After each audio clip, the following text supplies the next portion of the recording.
Il y a quelqu'un qui connaît bien Federer et son témoignage va être intéressant, c'est Nicolas Escudé, parce qu'il l'a connu légende, mais il l'a connu avant la légende.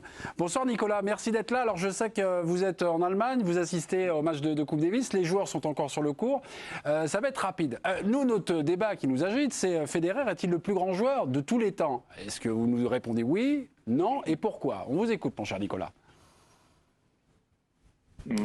Ça dépend sur quoi on se base.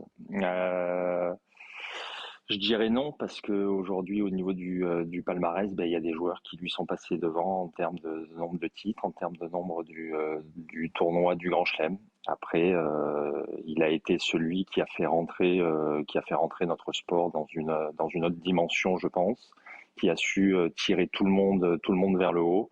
Parce que je pense pas que Rafa, tout comme Djokovic aujourd'hui, aurait la carrière qu'ils ont sans lui et vice versa. Donc si on se base sur les résultats, ben non. Okay. Vous êtes aujourd'hui DTN à la Fédération française. Votre regard est vraiment axé sur le jeu, sur le futur du jeu. Qu'est-ce qu'il lègue? Qu'est-ce qu'il a amené Federer dans le tennis, d'après vous, Nicolas? Ben, il a aimé tout ce que, alors, en l'occurrence, moi, je peux aimer dans le tennis, c'est-à-dire avec ben, le talent qu'il peut avoir, ce qu'il avait dans la raquette. Alors forcément, il y a un travail juste démentiel derrière pour pouvoir arriver à le laisser s'exprimer et évoluer à ces niveaux-là. Mais j'ai tendance à dire que justement le talent chez un sportif, c'est de rendre les choses d'une simplicité déconcertante. C'est-à-dire que quand on voyait n'importe qui voyait Roger Federer jouer, il était là à se dire bon allez je vais aller acheter une raquette pour aller jouer au tennis, ça a l'air super simple, alors que c'est extrêmement compliqué. Il y a un match, il y a un coup, il y a quelque chose, une image comme ça qui vous revient lorsqu'on dit, si je vous dis Federer, il y a un match ou un tournoi, quelque chose?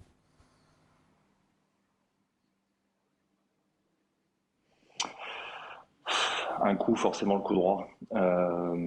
Après un match, forcément cette finale en 2017 en Australie. Il revient de blessure, il a été éloigné des cours pendant très longtemps.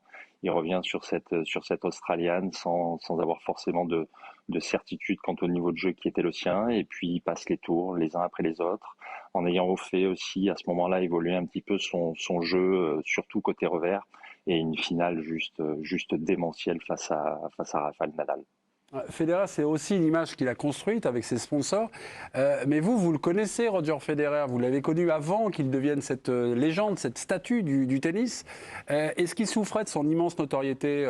Voilà, quel était le Federer, on va dire, en privé?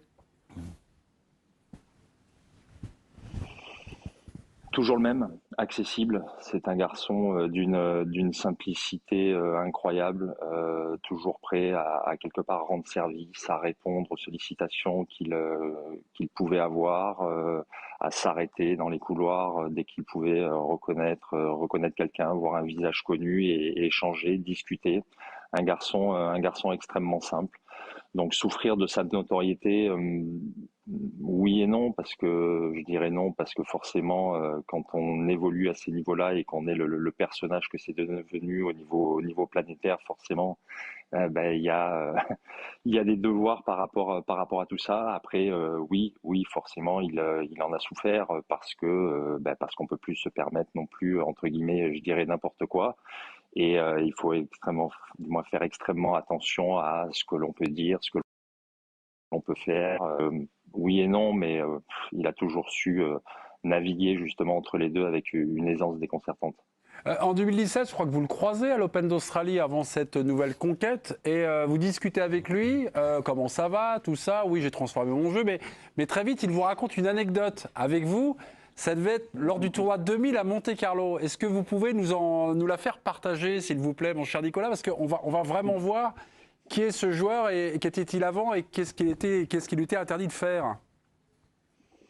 Ouais, je vois, Mémé, qu'on se souvient des petites discussions qu'on peut avoir. Effectivement, avec Roger, quand il est arrivé sur le circuit, on a pu jouer ensemble pendant pratiquement 2 ans le double et on a pu faire une demi-finale à Monte-Carlo.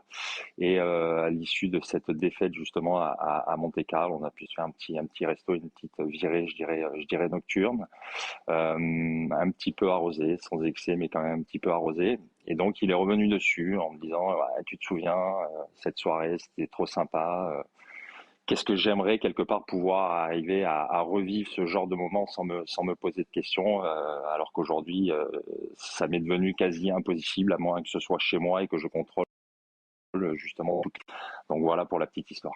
Merci de cette anecdote. Voilà, c'était tellement bien raconté, avec toujours autant de tact et autant d'élégance. Merci Nicolas. Le match continue, les joueurs sont prêts.